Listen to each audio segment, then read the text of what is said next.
Welcome back to the channel. It's me, Adam, and you are watching Unlimited Options Investing. Today is Tuesday, January 4th, 2022. I had to think about that for a second. I'm still in that holiday mode. And in this video, we're going to be talking about the market yesterday and today. So yesterday being Monday, January 3rd, the market was more risk on. We saw a lot of big gains in big tech, Microsoft, Apple, Tesla, NVDA.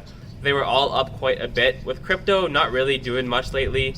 Bitcoin hovering around that $46,000 mark, Ethereum around $3,700, just trading sideways more or less. But today on Tuesday, the market opened up higher again. Stocks looked like they were going green, and then the Nasdaq eventually sold off, with the Dow Jones actually holding up pretty steadily and value actually doing pretty well, whereas risk on has been going down today, and money has been rotating into those more defensive sectors. Energy having 2 straight green days in a row, as well as actually financials as well, having 2 straight green days in a row.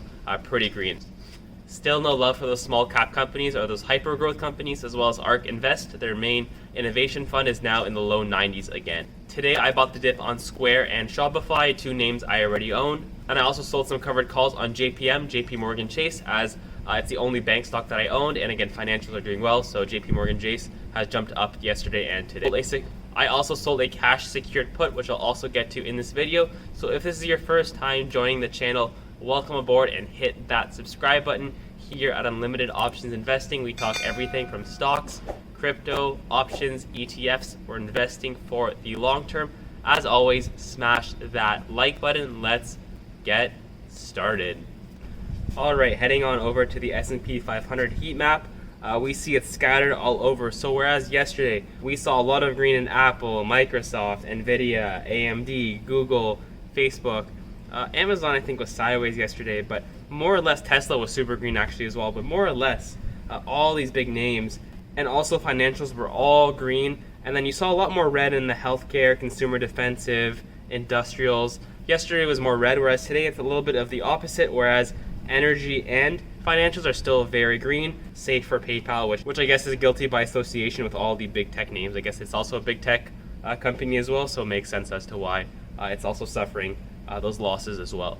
We see JPM is at 4%, Bank of America at 4.5%, Wells Fargo at 4%, Berkshire at all-time highs at 308, up 2%. Ford and GM are up huge. Ford up 11% on the day, and GM up 6.75%. With healthcare also pretty red.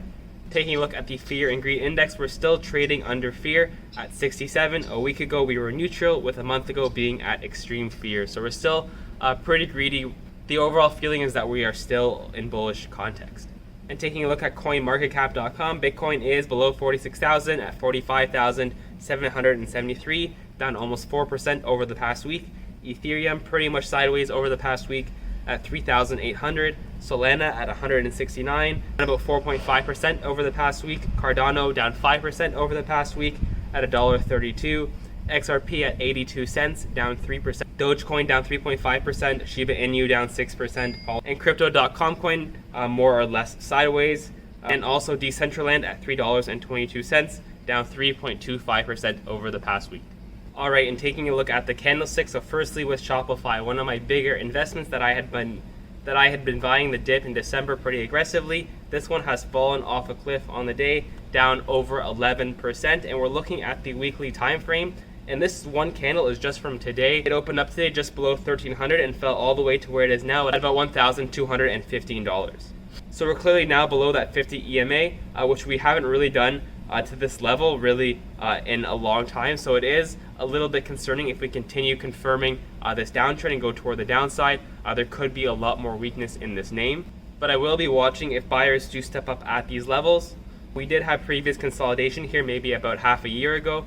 It could have a very strong recovery because the stock is very volatile, not just toward the downside but toward the upside. A pattern that I found with Shopify is that when it does go up, it tends to have 3, 4, 5 days in a row where it goes up 2-3% and have a very strong few consecutive days.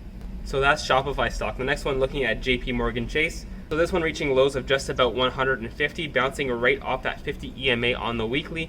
And this week we opened up right below the 20. Right now we're well above it, near an area that we've had previous supply, near the 170 mark. So let's see if the sellers do step up. So this one, as it's been in the $168 range, I sold the 170 call, so just a couple dollars above it. However, I sold less calls than I have toward the long side. So if it does continue crushing 170, 172, I'll continue selling more calls. So my idea here is that I'm going to continue scaling if it does continue going up, because I still do have more collateral to sell against. And these calls expire at the end of the week on Friday, on January 7th. And one call I actually sold a put is on Microsoft stocks. So I sold a 322.50 put that expires this Friday. So I sold it for just above $100, and what this means is that I'm comfortable buying 100 shares of Microsoft at 322.50.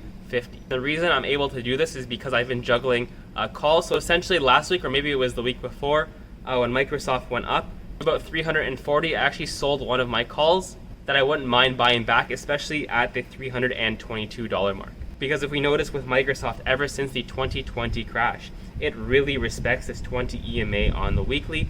And for this week, if Microsoft were to touch that point, is around the 320 mark. I don't know if that's going to happen or not. It might just recover from these current levels. So yeah, let's just see how this one plays out. Let's look at the major indices, and taking a look at the S&P 500, or the SPY on the daily. We're pretty much near those all-time highs. We've retreated back. We've been consolidating in this area for the better part of the past couple of weeks.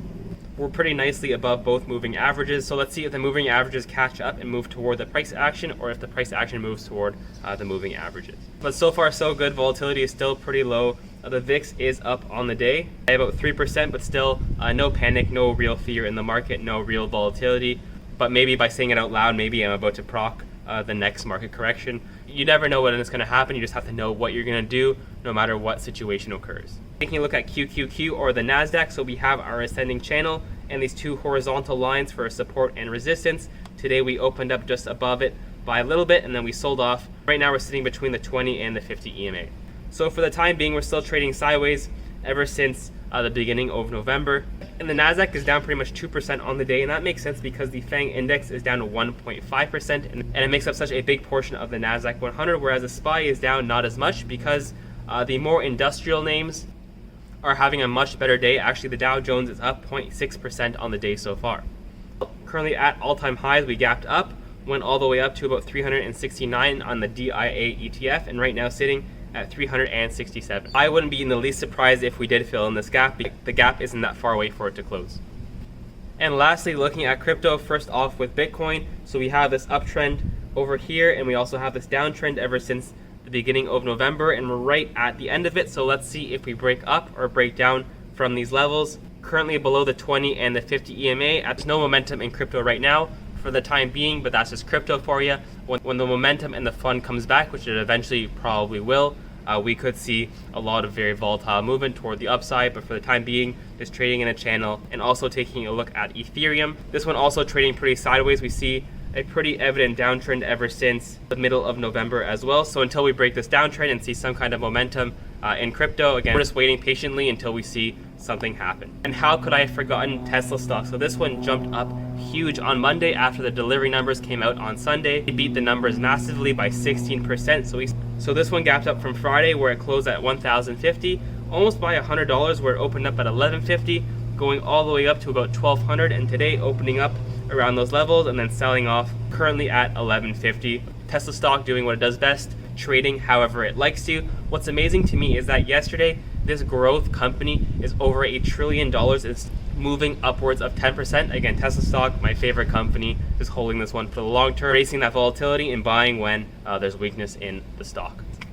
Alright, and that's the end of my video. Thank you very much for watching. As always, let me know in the comments below, what did you do in the markets? Are you not doing anything? What do you think of Tesla? Let me know in the comments below. As always, subscribe, smash that like button. I'll see you in tomorrow's video.